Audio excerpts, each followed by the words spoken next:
ibiganza by'urukundo no guhezagirana, hanyuma ngiye kubaramutsa namwe mundamutse. Uhoraho abane namwe. Harimo abanzi. Uhoraho abamugisha.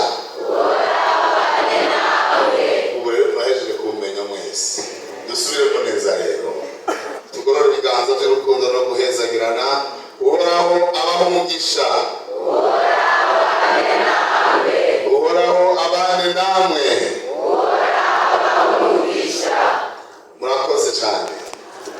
Umunsi twahuye mu nzira undamukije gutyo nzoshamenya ko tuziranye. Yesu rero abahezagire cyane. N'umunezero ukomeye cyane kuri jewe aya masaha y'umugoroba kubana namwe. By'ukuri sinovuga ngo nari nabiteguye, sinari nabizi ko biza kuba, sinari nzi ko mukoraniye na hano, ariko numvise telefone y'abakozi b'Imana impamagara. Nari muhira, nariko ndakosora mbere umwigisha yamanika ikaramu itukura kuko turi mu bibazo hariya mu ishuri ya Bibiliya, nariko ndakosora.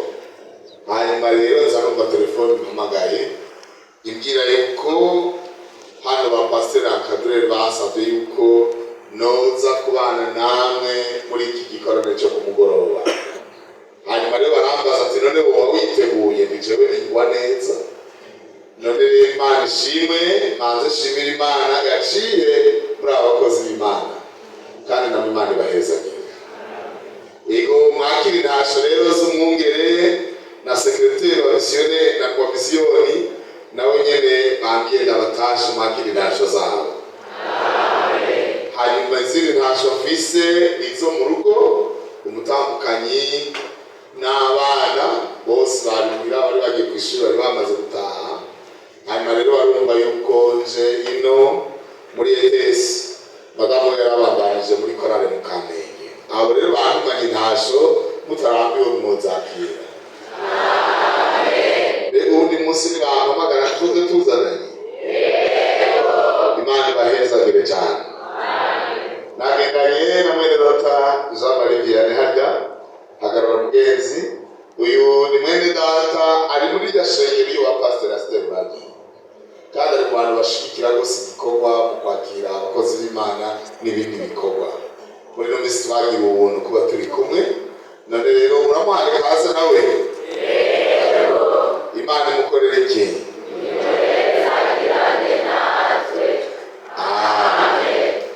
Gira ngo nk'ibyo biramaze. Umwidondoro nawo ibaza yuko Uburundi bwacu ni buto, igisagara cyacu ni gito.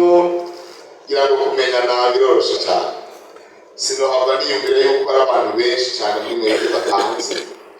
Ubona yuko n'ibyo ku rubuga rwagutse, abantu batakubonye mu rusengero barakubona ku rubuga. None rero igihambaye cyane nuko twomenya Kristo gusumba abantu. Yesu abahezagire. Kandi baba bari yuko ubundi iyo komisiyoni amaguru ntarashikayo neza, kuko ninjiye ku munsi wa kabiri no ku wa kane.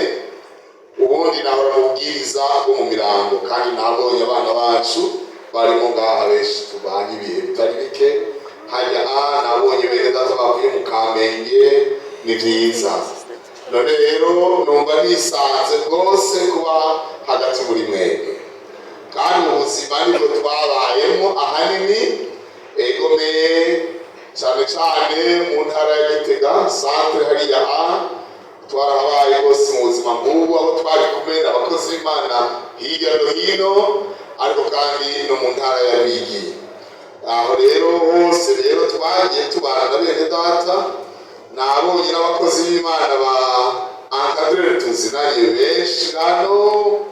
Sinoshobora kubadondagura umwanya woca ugenda, ariko Imana ishimwe nanezerewe kubona bakibandanije rwose. Kino gikorwa ni igikorwa kidasanzwe.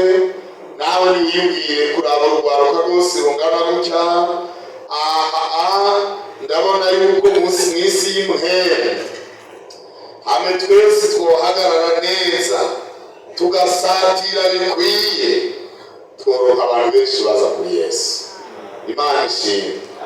Na cyane cyane yuko mukibasha mufise inkomezi mufise n'ubwenge n'ubukerebutsi budasanzwe na esperance de vie, uko iminsi imyaka yanyu iracyari mike irabemerera kurya byose kugenda hose no kuraba hariho hose. Imana ibahezanire. Hanyuma rero jewe ndakunda kuririmba mugabo sinzi ko namwe mubikunda. Jewe naho ntuzi muhiri wanyu ubuze umanze unyima ibyo wongera mugabo wumva akaririmbo, turirimbye akaririmbo dushaka gusenga dusomye n'ijambo ry'Imana utongaburira nta ngorane. Ivyo birahumba kandi bikamfasha. None nagomba turirimbe, murahumva ko turirimba? Yego. Ngomba dutera akaririmbo. Mbega ngaza ko muza gukamenya.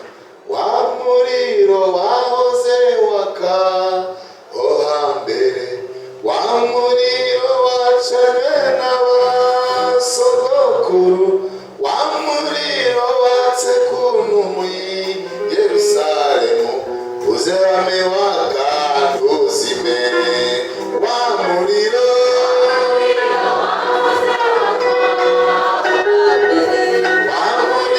wacanye n'abasogokuru, wa muriro watse kuntu Yerusalemu, uze wame waka ntuzime. Ubwa mbere mukumva sabe ahora bakazi bagiye turara ako kana ko muzi ega kwambi hasigara ibintu biryoshe byinshi. Dusubiremo rero nabo bisinanga bitegure neza. Wa muriro wahoze waka hambere, wa muriro wacanye n'abasogokuru, wa muriro watse kuntu Yerusalemu, uze wame waka ntuzime. Wa muriro wa muriro wacanye n'abasogokuru, wa muriro watse kuntu Yerusalemu, uze wame waka ntuzime. Wa muriro wahoze waka hambere, wa muriro wacanye n'abasogokuru, wa muriro watse kuntu Yerusalemu, uze wame waka ntuzime. Wa muriro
ndabipfurije uwo muriro kutozima muri mwebwe. Haleluya. Imana ishimwe.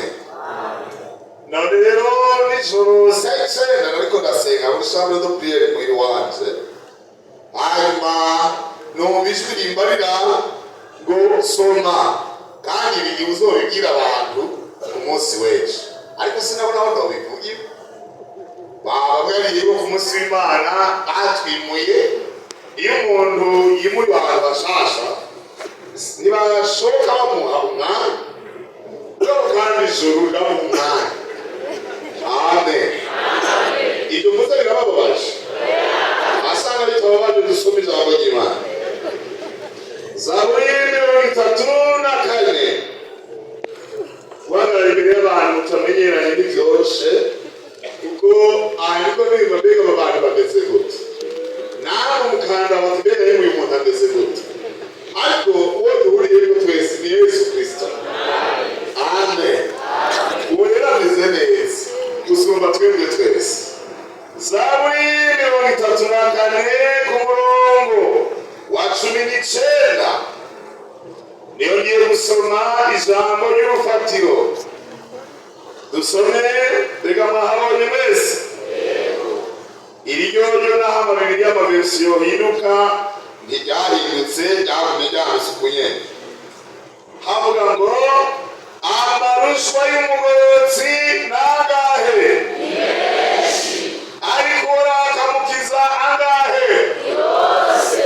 Haleluya. Amen. Haleluya. Amen. Nari gushobora kubabaza mu ndimburo y'ikirundi utujambo tumwe tubona agenda babaza ko musubiremo, ariko rero watari umwanya wo kwiga indimburo y'ikirundi ariko usanga ari ikigo kikugora mu ishuri nkaba ndakuzimuriye. Ariko ngomba dusome gusa dusubiremo kandi aya majambo y'urufatiro ugombe ugende unaririmba. Dusubiremo Zaburi 34 ku murongo wa 19. Amarushwa y'umugororotsi nangahe mbega menshi abangahe sabe guhera kuri kangahe kabiri guhera kuri kabiri bimaze kuba byinshi kandi ga ari amarushwa naho yoba ari manini nta nimubaza babicoroshe. Hari ugomba kugomba rimwe gusa murifuza kugomba Imana ishimwe na gitavyo nipfuza umunsi mubi hanyuma ariko mumuhoraho amukiza ngahe yose. Imana ishimwe cyane. Naya majambo y'Imana tugiye guhagararako kugira ngo twumve ico mpemu abwira ishengero kuri uno mugoroba, kuko mpemu w'Imana buri munsi wose aba abizi ico agomba kuvugana n'abantu. Wewe urashobora kutagomba kuvugana n'umuntu, urashobora kutaronka umwanya wo kuyaga n'abantu, urashobora kutabikunda mu buzima bwawe, ariko mpemu yera wewe iminsi yose arifuza kuyaga nawe. Umwanya ku wundi aragomba kutuyagira. Yesu ashimwe cyane, kuko niyo twahawe n'umwitsa atwigisha atwibutsa aturongora gushika ukuri kose. Imana ishimwe cyane. Bebe rero dusikuvuga iyi Zaburi ya 34 singomba kuvuga byinshi cyane rwose bya teoloji no mumvise nigisha mu ishuri ya Bibiliya, ariko kandi byose n'ikimazi bifatanirije hamwe no kuba muri mpemu yera bigira ikimazi. Zaburi rero ibi bitabo by'amazaburi uko nirekeye ya ibitabo bishaka 150. Izi zaburi ziratandukanye hanyuma naho muzibona si zimwe. Hariho amazaburi baririmba ari ay'amashimwe kuko izi ni indirimbo canke amapoemu ivyese canke amajambo abantu yerekana karanga k'abantu. Uyu ugomba kumenya abantu, ugomba kumenya ihanga, ugomba kumenya ibintu bakunda n'ibyo banka, wumviriza indirimbo zabo. Aha Abarundi barabisakarana n'ubwo bariko baravuza ingoma ngaha bavuza imirisho. Aha abakurikiranye ibyo bagenda bavuga uca wumva Abarundi ibyo bakunda, uca wumva n'ibyo banga, uca wumva imibereho yabo. Akaranga ari ikintu gikomeye. Aha rero Abisirayeli nabo muri izi Zaburi washobora kumenya imibereho yabo. Hari izo baririmba bashimira Imana, hari izo baririmba batabarutse bavuye mu ntambara, hariyo Zaburi baririmba kuko icyo gihe byari byemewe mu isezerano rya kera yuko bihora umwasi, barashobora kuririmba Zaburi zo kwihora. Si ibyo gusa, ziriho Zaburi zo kwishikana, baririmba bariko barasaba imbabazi, basuka ibibagoye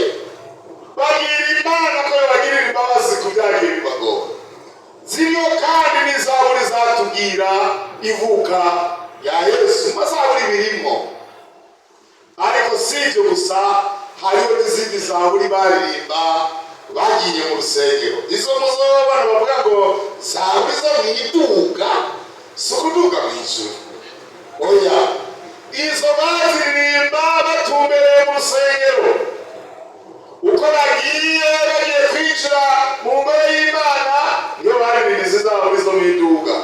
Ntajya mubona baririmba bumva bavuga ngo Yesu ukuntu ari byiza kandi ari iby'igikundiro ko abavukana babana nyakubahwa. Iri mazaburi yo mwiduga. Kuko imiduga urusengero rwari bubatse mu gisagara cy'i Yerusalemu, ahantu bakirurutse hashobora kuba hari hejuru y'igisagara, nk'uko umuntu bagenda ari hejuru muri kampisi Kiriri hariya. Abagenda muri kampisi Kiriri baraduga. Ariko si ibyo gusa, winjira ku marembo agize urwo rusengero cyangwa ku miryango igize urwo rusengero rwubatswe na Salomo, hariho ingazi zishika 14. Aha murabizi naho ukibasha uwe kugira kuduga ahantu ukagenda ukagira marshe 14, nawe urumva akantu naho ukibasha. Ibyo rero byatuma rero bazita zaburi zo mwiduga. Iyi zaburi rero n'amazaburi ya Dawidi, hariho izanditswe na Salomo, hariho izanditswe na bene Kora na bene Asafu. Ni nyinshi cyane, ariko cyane cyane icyo ngomba kuvuga ngaha ni zaburi mu mazaburi yitirirwa Dawidi. Dawidi rero yandika iyi zaburi. Izo zaburi rero zatuma umenya context ibihe abantu barimo. Kandi burya abantu ugomba kubamenya ibihe barimo ntibigoye. Aha namwebwe ngaha tuhamagara abantu babiri cyangwa batatu, bati umuntu wese nasenge tutamuhaye sije de priere, ati asenge uko abyumva, turashobora kumva ibihe barimo. Naguha akarorero gatoya. Iyo ugiye mu rugo rw'umuntu hanyuma agiye kukwakira, ntamanza gusenga Imana niba ari umuntu w'Imana. Ndakwereke uzemenya yuko muri urwo rugo hari uburemerezi.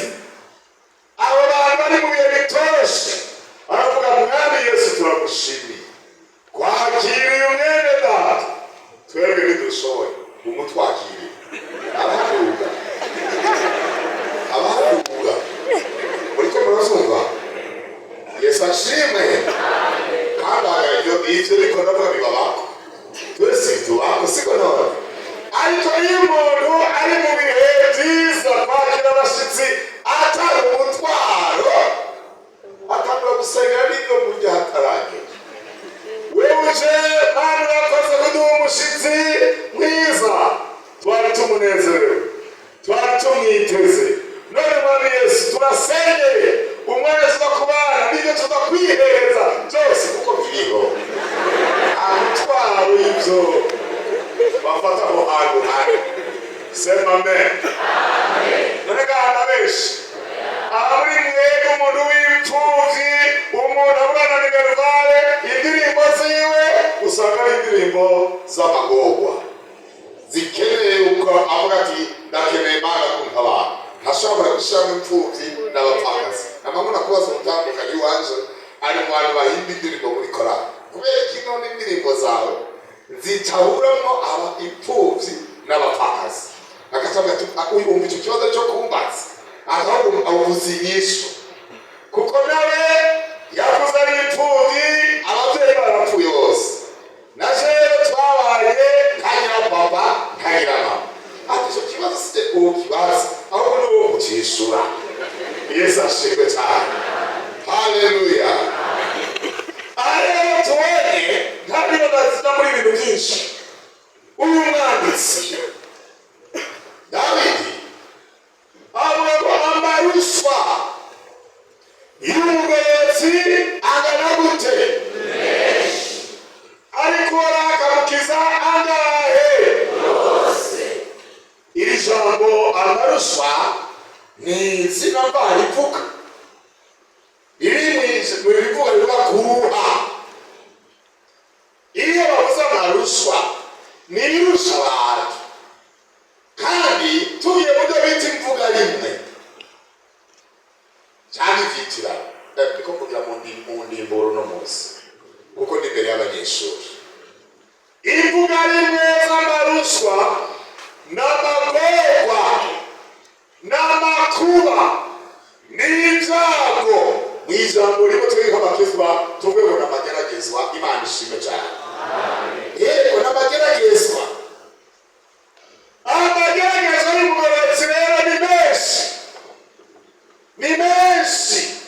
Iyo mubwira abantu ubutumwa bwiza, baba musangira muri interna, baba muhurira mu ishuri muri kambisi, hari abantu bavuga ubutumwa nabi bakagira procedure mbi mu kuvuga ubutumwa. Urazga ntuze ngo hamwe woza gusengera iwacu wenda ngo ntuzosura kandi gukena, ariko bwa muri tege ntawe ukena bamwe ko muciye mu numa sabwe ngo woza gusengera iwacu ntuzosura kandi kugwa. Aha ni abagendana ibisata by'indwara muri mwebwe. Tiwa mwari maze ajya guduca imbuto, eka sije kwaca imbuto na gato bose oya ari kumiriza neza. Iyo mubwira abantu ubutumwa bwiza, manze mubagire kurondera ubugingo budashira, mubagire ko muri Yesu Kristo tuba turi muri pozisiyo nziza, naho twogorwa, naho tworushwa, naho ibyago byaba byinshi, ubona hazobidukiza byose. Muvuge muti amen. Kandi kubidukiza arashobora kubidukiza muri ubu buzima, ibindi nabyo tukazobisezera twinjiye ubwami bw'ijuru. Muvuge muti amen. Amaruswa y'umugororotsi rero ni menshi, mugabo waraho akayamukiza Yesu. Goma rero turabe icyo dukura muri ijambo ry'Imana. Kuri uno mugoroba ndagufitiye ijambo rivuga ngo inkomezi z'Imana zisumba inkomezi z'amageragezwa. Muvuge muti amen. Mbega muhora mugeragezwa nawe? Bangahe bamaze kugeragezwa turabe? Kandi mwihanganire muri abanyeshuri bamenyere gukiriza. Bangahe bamaze kugeragezwa turabe? Ego cyane, murakoze.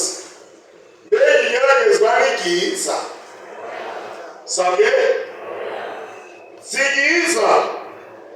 Ego, ariko muhora muririmba ngo vugutira kandi ririmba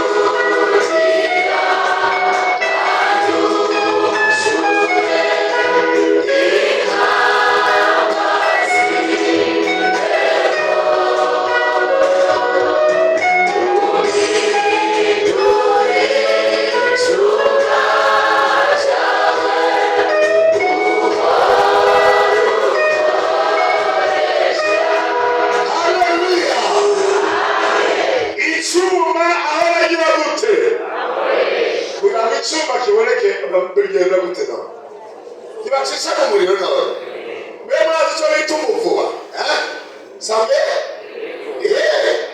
mbega umuriro uroroha, ariko umuriro niyo yamageragezwa nyine. Naho mwavuze birababaza, birarusha, mugabo nawe biruko. Inyuma y'amageragezwa, inyuma yo gukira ibyaha, inyuma yo gukira amaruswa, umuntu aba igikoresho cyiza. Ndagufitiye igaruke rero, wewe umaze iminsi uvise ibintu bikuruhije. Inkomezi rero z'Imana ziruta kure cyane inkomezi z'amageragezwa. Amaruswa ariyongera, amageragezwa ararundana, kandi aha twese turi ngaha umuntu wese afite igeragezwa agiye bombo kweli. Umuntu wese afite igeragezwa giye bivanye n'urugezo agezeko, bivana na dimension ugezeko yo gushobora kwihanganira iryo geragezwa no kurwana naryo. Rero nimubirize rero amarushwa menshi, mbega amarushwa abaye menshi, abantu niyo baduga none nta nkomezi ziba zirimo zirusha umuntu. ariko mbiriza tubwire icyo bita rapport de force. Hajya abantu baza ku rugamba, narakoreye mu gipolisi imyaka 3 yose. Abantu baza ku rugamba burya ntibapfa kurwana gusa, ntibumva igituritse ngo baca bapfa kwiruka.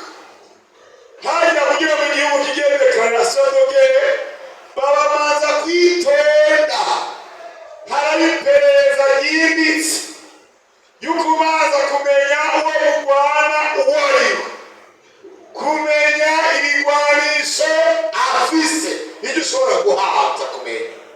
Uko barabimenya barashobora bati igihugu gisubira ibigwanisho mu gihugu kanaka, twogira iperereza twobona ibyo baheruka kwinjiza tukabimenya.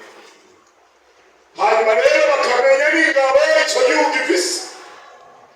Si icyo gusa, baramenya na topografi y'icyo gihugu ngeri neza yuko ahantu hari imyonga, hari inzuzi, hari ibice. Mu majambo makeyi bagira icyo bita rapport de force. Babanza bamenye mbega uyu muntu hamwe twogerageza kwiteranya ngo turwane, tuzorwana kandi tuzonesha.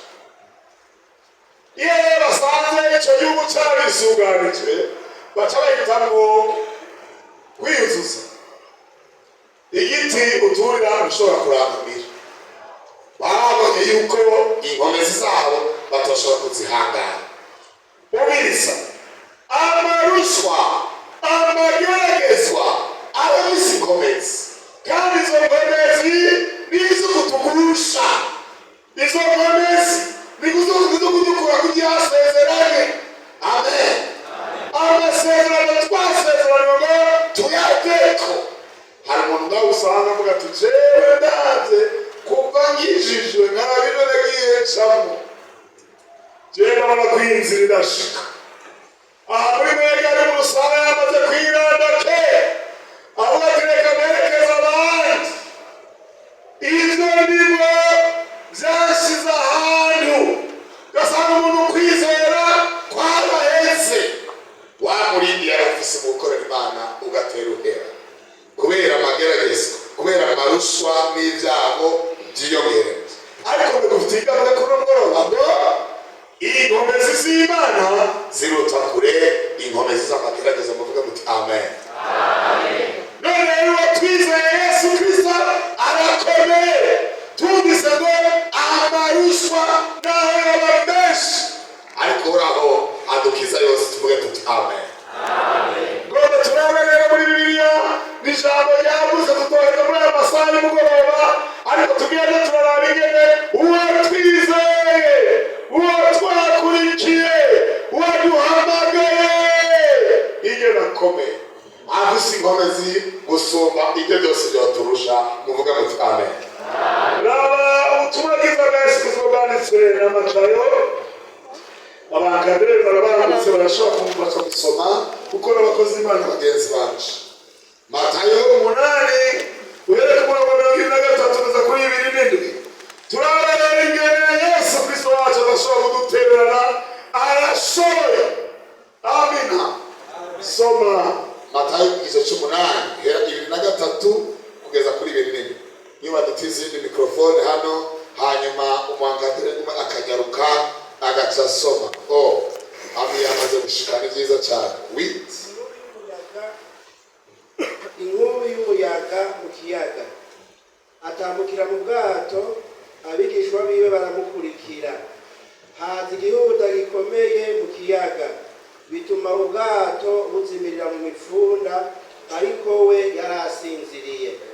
Baraza baramukangura bati, mugenzi, dukize turapfuye.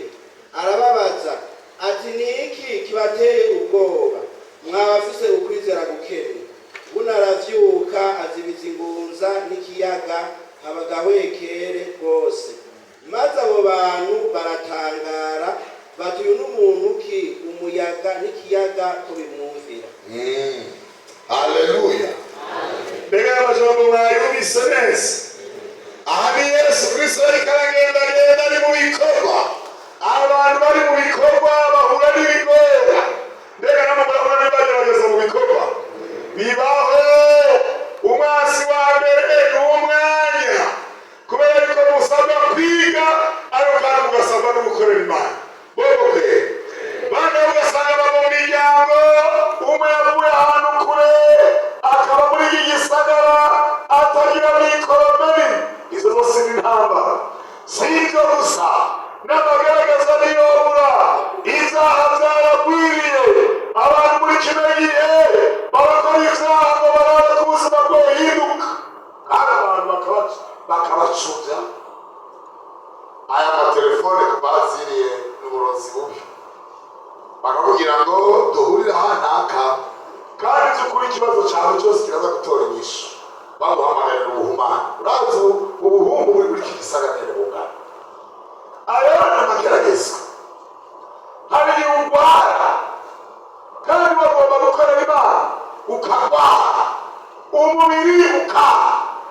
Aha rero twabonye Yesu Kristo nawe yari kumwe n'abigishwa biwe bariko baragendagenda mu gikorwa bavuga ubutumwa bwiza. Hanyuma rero mu masaha kanaka Yesu agomba kujabuka ikiyaga ngo agende hakurya, agende gukorera hakurya.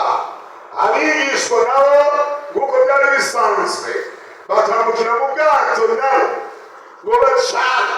Kandi icyo mumenya abantu bamenyere kugendera ku kiyaga ntibapfa kugenda mu masaha yose. Barazi amasaha y'umuyaga, barazi amasaha aba arimo imipfunda kandi bakabona amasaha ikiyaga kiba gitekanye.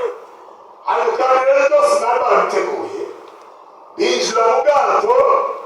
Hanyuma rero ngo Yesu Kristo yari kumwe nabo ngo yigira ahantu mu gafuruka amera nk'usinziriye kandi bigatubwira neza yuko yasinziriye.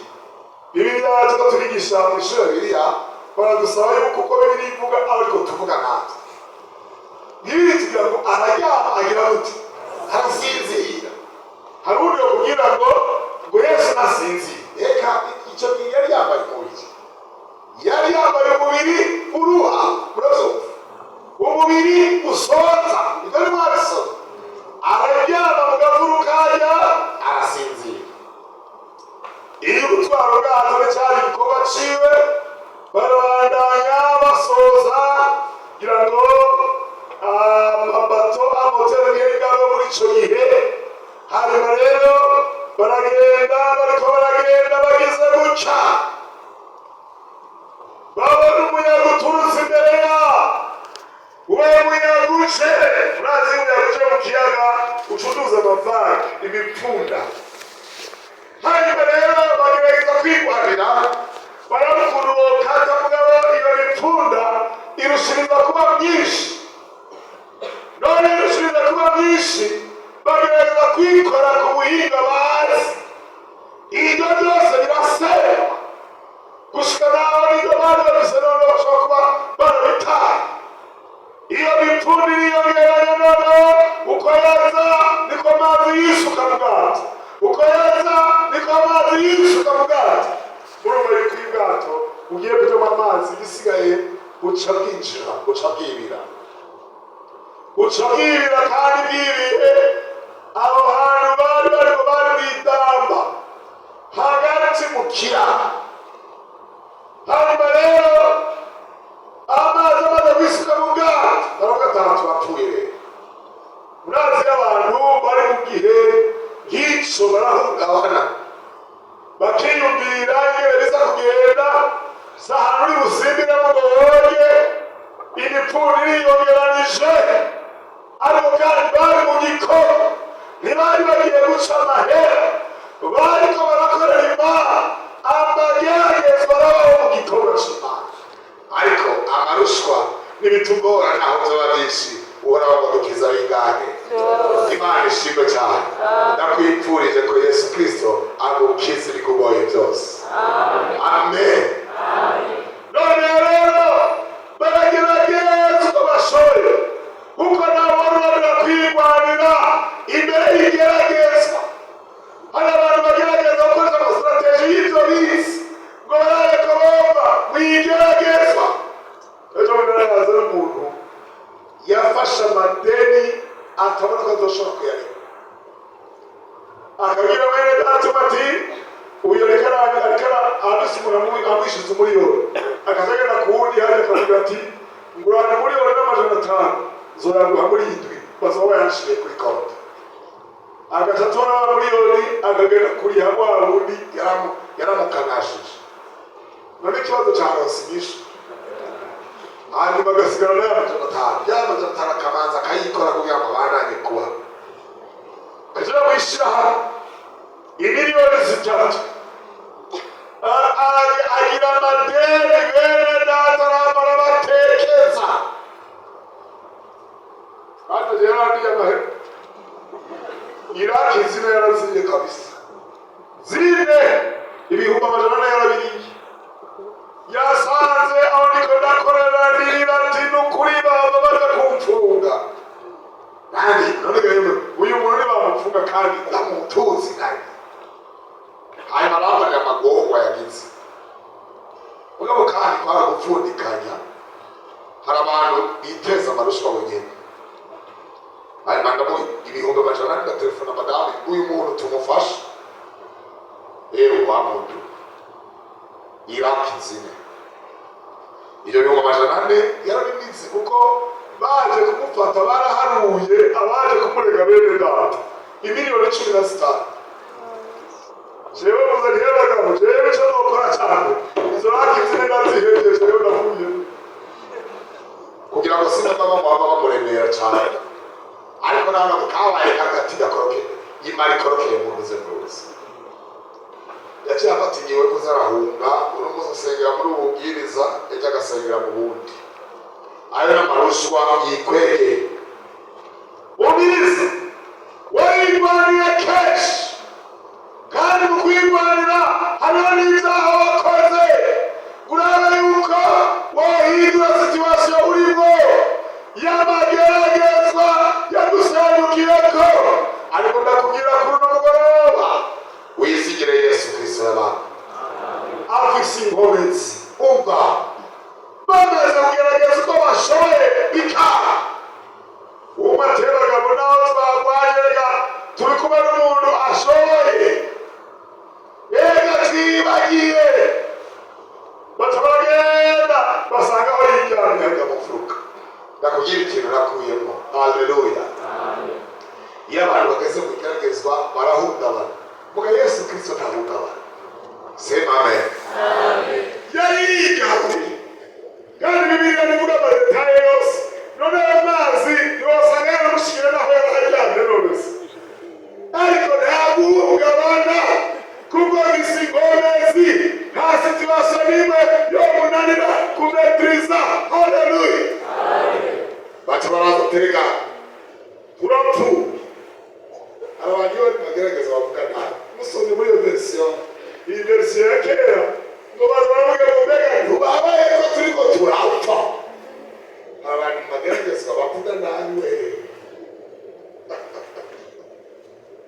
bavuga nabi bakidodo bagakoresha n'imvugo itari imvugo ibere. Urupfasoni rukabura. Wumva ugeragezwa urushwa wibuke yuko uri umukristo. Haleluya. Imvugo nziza irakenewe. Imana imuhezanye. Yesu barikangura ko birivuga barikangura siko none igasiyo ndarivuze n'ibindi bivuze arikangura kandi yikanguye. Mbega yikanguye kuko binduru none yikanguye ko turago yaboneye yuko haza ubundi bwato buza kubafasha. Atarikangura atarabona yuko imipfunda bagishi atarabwira ikiyaga tiwe shereza icyo kiracereza. Haleluya. Tiwa mipfunda nao umwe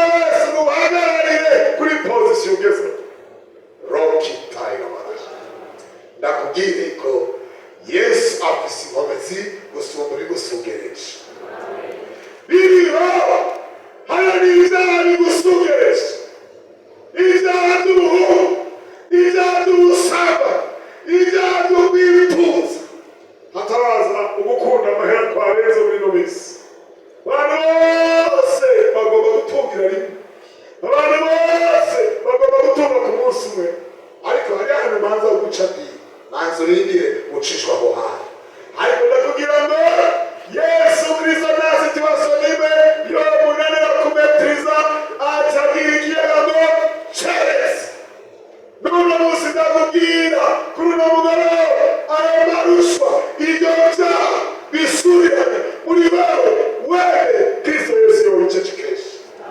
Sema amen. Rock.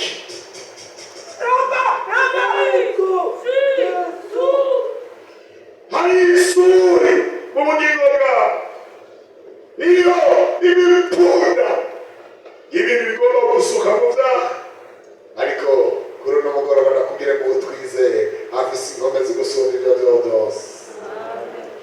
Mubwire Yesu uti ntabara ndapfuye kandi aragutabara.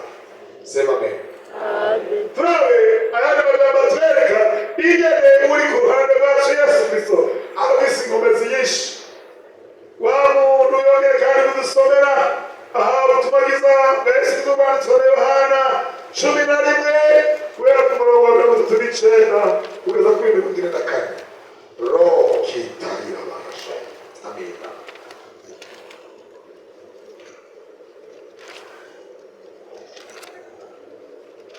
Ubutumwa bwiza bwa Yesu Kristo bwose na Yohana igice cya 11 duhere ku murongo wa 9. Yesu aravuga ati nimukureho iryo buye. Marita mushiki wapfuye aramubwira ati mugenzi, erega ubu aramaze kunuka ko amaze iminsi 4. Yesu aramubwira ati sinakubwiye niwizera urabona ubwiza bw'Imana. Nuko bakuraho ikibuye. Buno Yesu arangamiza ati Data, ndagushima ko wanyumvirije. Jewe nari nsanzwe nzi kunyumviriza ubudasiba, ariko mbivugishijwe n'ishengero rihagaze ngaha kugira ngo bizere ko ari we wantumye. Amaze kuvuga ivyo asemera n'ijwi rirenga ati Lazaro, ngwino sohoka. Uwari yapfuye arasohoka azingiriwe ko impuzu ku maguru no ku maboko n'igitambara gifutse mu maso hiwe. Yesu arababwira ati nimumuhamburure mumureke agende. Amen. Mu bintu bikomeye kuri basi nta kintu gisumba inkomezi urupfu. Urupfu munini ruramurya. Urupfu nuwanze asigaye kuba rufarura buryo rurajanira bongo kwe. Urupfu nawe urumutunzi munini waje rurakurya, ariko kandi nyarucara rukamurya. Umva iyi nkuru dusome hano ni inkuru mumenyereye cyane maso. Uyu Lazaro w'i Betaniya yari umukunzi wa Yesu. Noneho Yesu ariko aravuga ubutumwa mu micungararo. Hanyuma rero Lazaro nawe yari arwaye. Hanyuma rero baraza kuri Yesu bamusanze mu micungararo aho yari ari haragahanwe nko ku birometero 3. Noneho bamubwiye yuko arwaye, Yesu arabyumva mugabo yibandaniriza ibikorwa byiwe. Barabera bashika barabura. Atarashika Lazaro yapfuye. Kandi usome ngaha Yesu yaramenye kugendera iwabo wa Lazaro kuko ari umukunzi wiwe. Mbere yuko ataraza ahashika iminsi 4 nawe n'uyumviye bagutabarije bakavuga ati umuntu yarwaye, umuntu yagize ikibazo, bakaza kumusugira kandi umuntu yarapfuye. Yesu ageze mushiki wa Lazaro aramubwira ati Yesu, iyo uhari, iyo uza kuri hano. Ntiyamenya yuko Yesu abera hose cyane. Ntiyamenya yuko Yesu ata situation n'imwe yo munanira kumetriza. Erega Yesu ntaceko. Anya magerageza urimo nuko wagombye kwitorekeraniza inzira. Erega Yesu ntaceko. Erega ni hari. Erega azi bikugoye kandi imigisha arayifise. Sema amen. Bagaremera ko Yesu afise ibibazo byabo na jewe ndimo nabishimye. Hanyuma rero ahageze bamusanganiza amajambo nk'ayo. Ati musaza wawe nta ngorane azozuka. Ati atego minazwa zozuka mizuka y'abapfuye ku munsi wanyu n'ayandi majambo bayaze hariya ariko arambwira ati wewe niwizera gusa uno munsi urabona ivyo Imana ikora. Haleluya. nanjye bagufitiye iryo garuka uno munsi niwizeye yuko uri ku ruhande rwacu afise inkomezi gusumba amagerageza ducamo urabona ikiganza c'Imana. Haleluya. None rero baravuga amajambo menshi nababwiye ko Yesu adahungabanywa n'ikibazo icyo ari cyo cyose. Sema amen. Reka ngaho ntiyahungabanya. wamenye ibyo bariko baramubwira bamubwira ibintu bisanzwe nabo baragandaye umuntu yarapfuye Baramuhamvye. mbega baza yuko icyo kibazo cyawe kimaze imyaka kimutera ingorane Yesu yaba ruswa yaba geragezwa bya bibazo uhitiyemo Byamaze no kunuka. Erega hari igihe umuntu agira ikibazo nk'abakanukira abantu. uri munambwira mbega none ko wagiye mu bitaro ntutubwire ko wagiye mu bitaro ari ishengero baza kuraba Ati pasi ni ukuri mbabarira iby'iwanjye byarutse si ntibipfuka birashoboka ko uri mu kibazo uvuga utaha nta rokuru n'imi igisigaye. Aho nye ugeze uvuga ngo utaha indi rokuru ahari ndakubwire ko rokuru yanyuma ari Kristo Yesu. Kuko arabise ubushobozi. Amen. abise inkomezi n'icyo kibazo cyawe Aragishoboye. aragira ati none ni munyeka mwamuhanze bati ntudukwegera akabanga Hariyo abantu baba mu kibazo bakavuga ati jewe iyi situwasiyo ndimo nariyakiriye Imana ntibizoshima kumpa ijuru itazorimba ntibigitora inyishu. Hari umukobwa twigana mu Ruyigi muri lise y'Inyankanda. Icyo gihe twari abanyeshuri bake mu ishuri twari abanyeshuri 10 abakobwa bari 2 bonyene abahungu turi 8. uwo mukobwa rero yabise ingorane zikomeye yabise impemu y'ukunywa inzoga Umukobwa w'inzoka agaca muri korotire y'ishuri agiye kunywa inzoga hanze mu mihana mu mitumba. akagendera mu buhuru abakadere bari bararushe bari barabukuye amanota batiga nanjye baha ishuri barayamara Yavuga ati none jira icyo kera bamubonye bati ncane reka reka. Hanyuma rero umukobwa yirabura cyane kandi munini bagaca bavuga ngo ni mushiki wanje. Hanyuma rero ko bavuga ko ari mushiki wanje ngo majire ndamubwira ubutumwa kabisa. hajya turi muri etide gatoyi nk'amatara acitse Ngaca ndamubaza uko yicaye inyuma yanjye ariko naka kubera iki uvugwa nabi muri sosiyete igana gutyo. ibi bintu none ntibikuremera kubona witwa umusambanyi witwa imborerwa ukiri muto gutyo Kazoza kawe nakahe none. ibi bintu ntibigutera uruhagarara ubona yuko wohinduka akagitegereza. Nawe ari umunyeshuri bagita pasitori regana muri ko babita nta cyaha kirimo nuko bababonyemo ubuntu bw'Imana.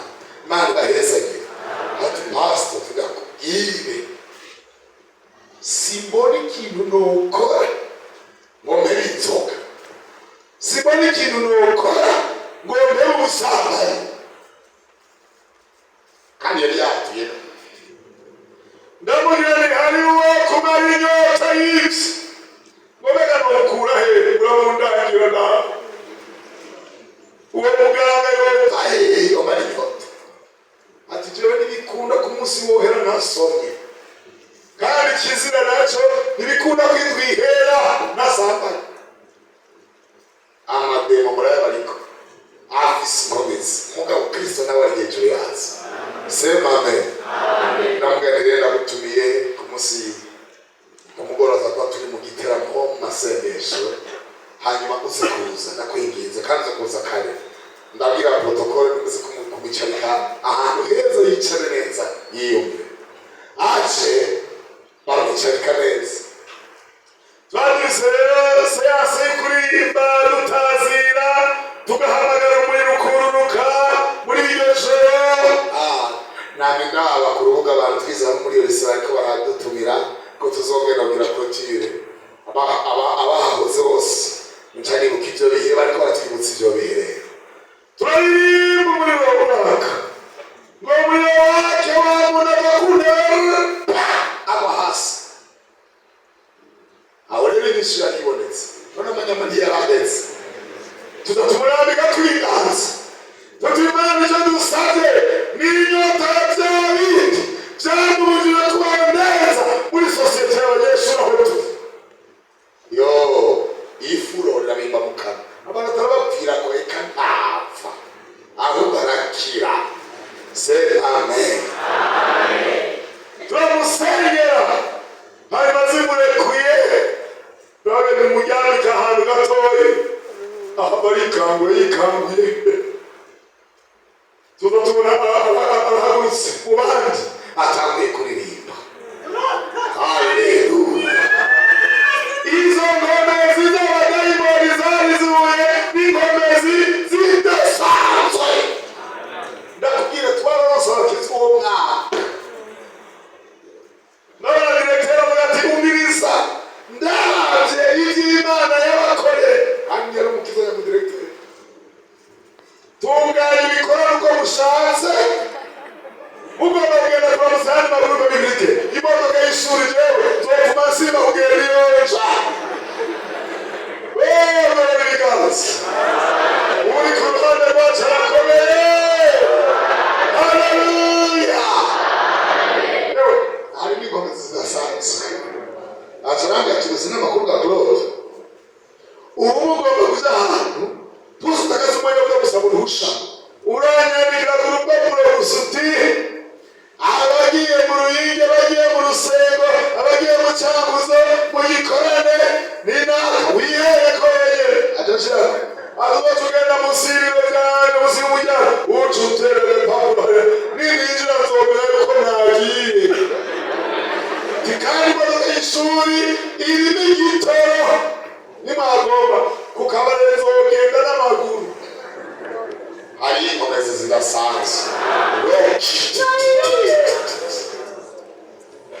ndiko ndimbi urugwaruka rwose dufise rungana gutyo hamwe izo ngomezi tumenye yuko uri ku ruhande rwacu akomeye n'ibibazo byanutse ataravuga ati singamba n'ibinuka singamba n'ibyoroze tuzi ubushobozi bwo kubigira bizima ati kuraho kidakiye gusa abantu barahunga bati turahunge umuntu yapfuye mu kirundi baca umugani ngubu ukunda aguhishane aguhisha uwawe hari umuntu igituma tumuhamba n'ingoga twanga yuko ahaba hanuka ibindi bintu uyu mubiri n'ubusa agataraba yambaye ibi aritumbere agasaba ati Lazaro sohoka roki tayos inyuma y'iminsi ine inyuma y'iminsi ine umuntu aba yamaze no guturika mu gishinga cy'umakaranda kaduka bazabona umuntu yitwikiriye koko hari ukuntu bahamba babatekera mu ntuze mu bitambara bazabona umuntu aje yaba bari kubigenza gute wacobereka mu munsi umuntu ateye oya aho Yesu yashitse nta mizigo itera sema amen n'umunyenkomezi kuko uti n'umunyenkomezi inkomezi ziruta amagerageza haleluya ndagufitiye iganuke ufise ibibazo byanutse n'abantu ntibagomba kumwiza nawe nakuraje ibisa yo kubivuga hari makuru n'umugoroba Yesu ari hano afise inkomezi zisumba ivyo bigeragezo biri imbere yawe. Sema amen. Ndakwifuje gutabarwa kuri uno munsi. Ivyanuka uno munsi bimote ubwo bushobozi bwa Yesu Kristo. Dusome hagati yo kurangiza amasaha y'umugoroba magufi. Yohana 5 ubutumwa bwiza nyari kudusomera kandi. Amen. 5 rero ku murongo wa 9. uwaragwariye ku kidenge cyitwa Betesida. Hanyuma y'ibyo haba iminsi mikuru y'Abayuda, Yesu aduga i Yerusalemu.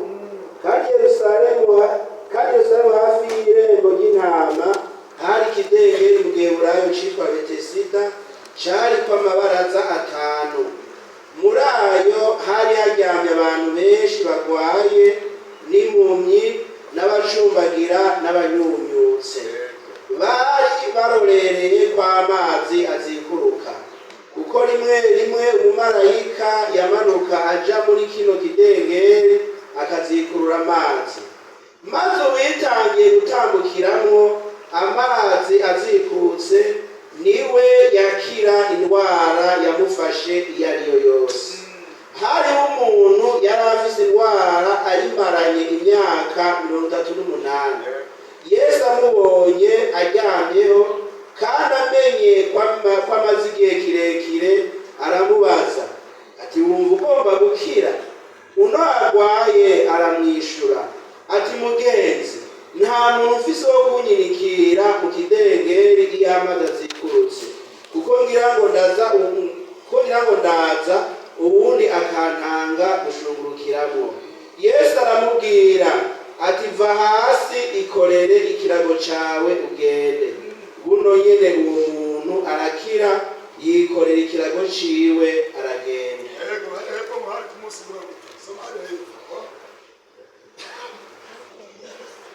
Ariko uwo munsi hari kw'isabato. Hari kuki? Isabato byari byemewe ko bitangaza. Byari byemewe ko isabato n'umuntu yikorera ikintu ku mutwe. Ndakubwire ngo nta gishobora gutangira Yesu Kristo umutabara. Haleluya! Bakubwira ngo ntibizoshoboka. Kuri kidengeri ngo hari amabaraza atandukanye. Aya mabaraza nanone yibwira ko mu bitaro amadepartema atandukanye. Ariko kandi si ibyo gusa, amageragezwa n'uburyo bwinshi. Abo bantu bari bajyana aho hantu Babarindira yuko umumarayika aza akazikurura amazi, kandi ngo uwitangiye umwe uriyacakira. uwo guha akanya mugende kurabinga n'abantu bagorewe iyo mu myonga ku mashuha ngo bagiye koga amazi. Abana bo bari mu masora, ugasanga abagabo bazima biwe batampuzu bambaye bahurira n'abakobwa n'abagore. Igihugu kiri mu bintu byinshi. Iyi si yacu amarushwa ariho, ibiruhisha abantu biri. Uri musinari mu gisagara hagati, twari mu gihe cy'igikoraniro turondera ibintu bifasha mu gikorane. Ngize gutyo ntuzuka ku muntu w'umugabo w'umwubahwa kandi arasa n'ibikorwa mu ishengero, akenyeye igitenge aho hose agaragara. Umugabo muzima wagwaye ati none barakogwaye ko kuragwaye usigaye wambara igitenge mu ibarabara. Abantu pastor wanibaza ngo muri gisagara ngo bandi waratanzwe kwa kwezi. bari bose ibyo binure byabo bakabiyanza. Namugeni wumvise muri n'amageragezwa y'ibinure Jewe hari icyo mbwira twirukurabe gusika. zari ibyo kunyurabe ko ari ibyo ugagenda ntajya. Haleluya! Abantu barosheye kabisa. Baroshe none aho biri kudakwiyotsa mu mafuru wowe reka kugenda ibintu bitetse. Imana idufashe. Umva bari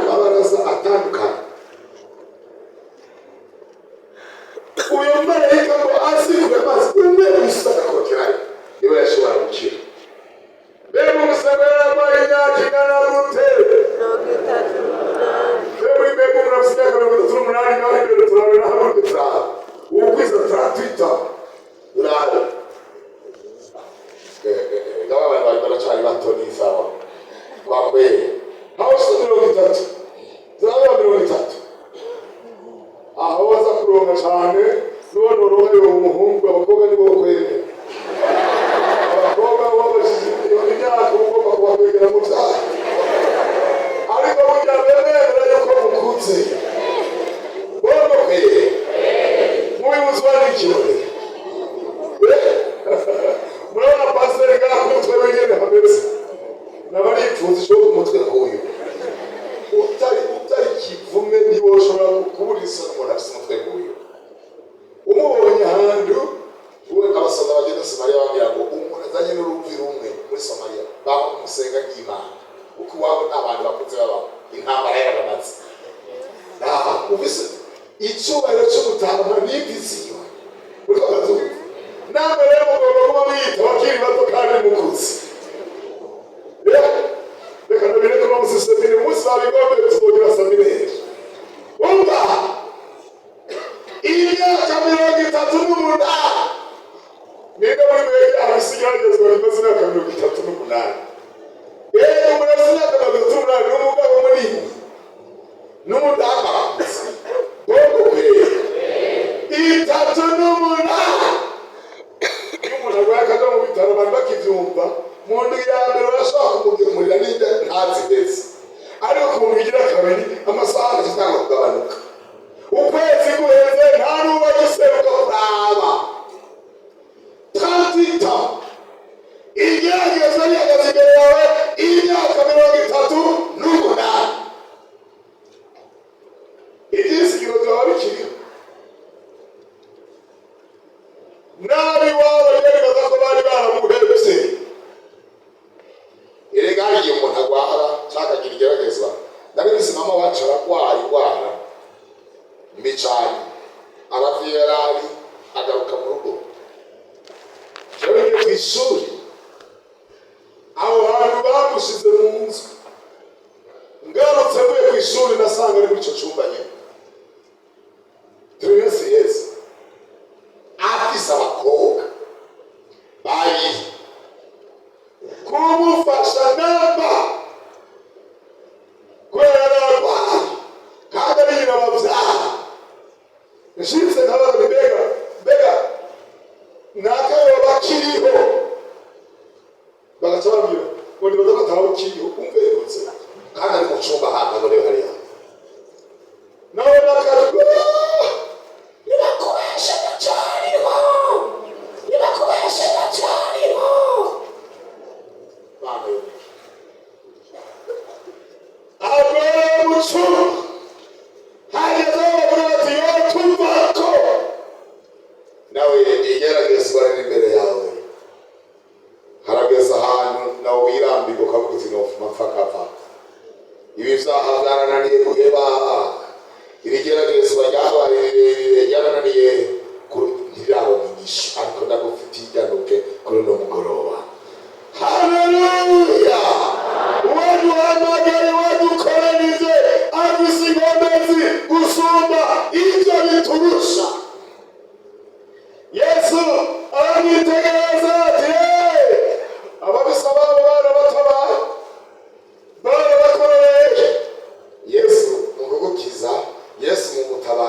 nabisinziye gasinzira neza nkavyuka atangora ibisigaye n'Imana izomenya ibigenza. Ico gihe rero Imana yaranyishuye noneho n'ubu niko mbaye ndayiziye ko ari inkomezi ntawe kimwe coyidari iyagurutse gutaba irategeka ati hagarara bagerageza urenge ngaho sema amen. Wa muntu rero yitegereza Yesu vyo warabe pole waramuzabi wanyu no munsi nje kukubera uwawe kuri uno mugoroba Yesu aje kuba uwawe. Amen. Turamugetubiza sindakubwira kururuka mu mazi nta process isibaho. Yesu mu gutabara nta process isibaho. Agacamubwira ati haguruka 38 umuntu ajyanye ngaha 38 n'umuganga yo kuvura kinesiterapete yomanza kugira kukwandikira amasayansi nk'icarana tumaranga ngaha ariko Yesu ntabakine urinda gucamuka aje gutabara aratabaye. Yesu ashimwe n'umunyenkomezi muvuge muti amen. Amubwira ati rero mugenzi uraronse uwawe uno munsi haguruka. Batarahaguruka 38 ajyanye ngaha. Hari umuvugabutumwa tuba tumaze isi turi kumwe twagiranye isanga yatuguye igihofu mu butumwa bwiza turi mu gipolisi otrako y'abaririmbyi yari yetse abaririmbyi iratugonga turi muri voiture iritura mu kigo. Uwo muvugabutumwa yari amaze umwaka wose ari mu bitaro none yararangije igihe ejo yararangije yaramaze gukora ibintu by'amayisikari kuryama bahindukiza ko yamukubise ntabwo uti ku mugongo nyene bitiko modoka twari muri hajya oyibona niho umenye ko ariyo ari yari yitumye abantu bose bari bati hari umuntu yavuye umwaka umwe gusa yaramaze kugitora ibintu by'amayisikari hirya no hino mbere nawe umuntu amaze transita haguruka agahaguruka sijya gusa ikorere ikirago cyawe waza kwese yagomba ikirori icyo kirago yajyanye ko mbega imyaka 38 cyari kikiri kirago ariko yagomba baribone ibikorwa Imana yakoze kandi buhari ku munsi w'isabato. Ndagutangarije kuri uno mugoroba ngo nta kintu cobuza Yesu kugutabara. Amina. Mwizere Yesu gusa uno munsi urabona ibitangaza by'Imana. We ninde yakugiye kwikorera muranje rimwe kubera ibyo kwikorera wewe ushaka kwikorera ku munsi w'isabato kandi isabato y'Abayuda itabyemera. Ngatangaza ko n'abantu bazana amategeko maremare Yesu aje gukora ntawe ushobora kumubuza kugutabara. Haleluya.